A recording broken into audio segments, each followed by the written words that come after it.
Penuh rebah ratus ha. Rebah yang tersendiri. Ni Telur tak terkira banyaknya. tak terkira no.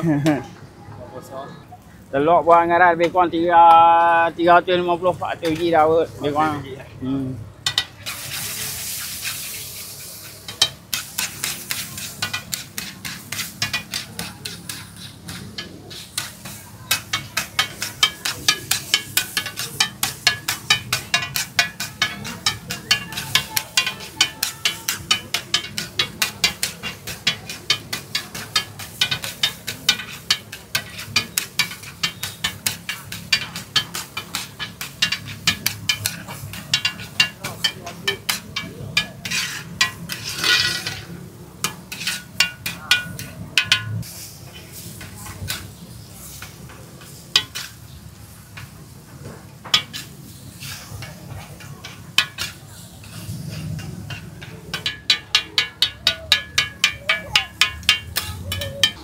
Kali.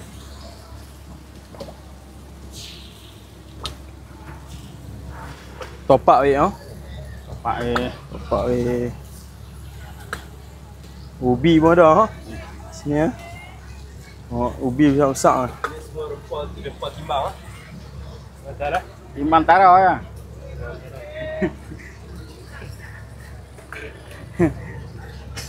Nak kita timbang tak timbang tara.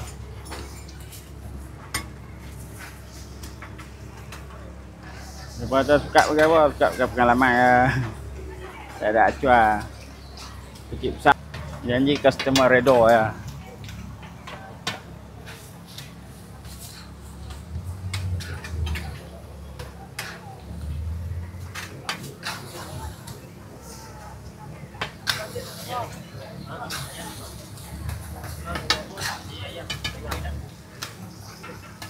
Oh, tak ubah. Tak ubah.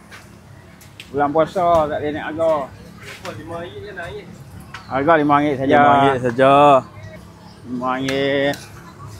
Kawan-kawan jual RM5, kita jual RM5. Tepung nipis inti mau tebal. Ha. Ya. Roti jual Roti jual tak ada kali ni. Nanti ni. Tak ada nak kayuh dah. Tijuan pun. Tengok musim lepas roti jual banyak. Tahun ni tahun ni korang kami pun tak buat stok ah.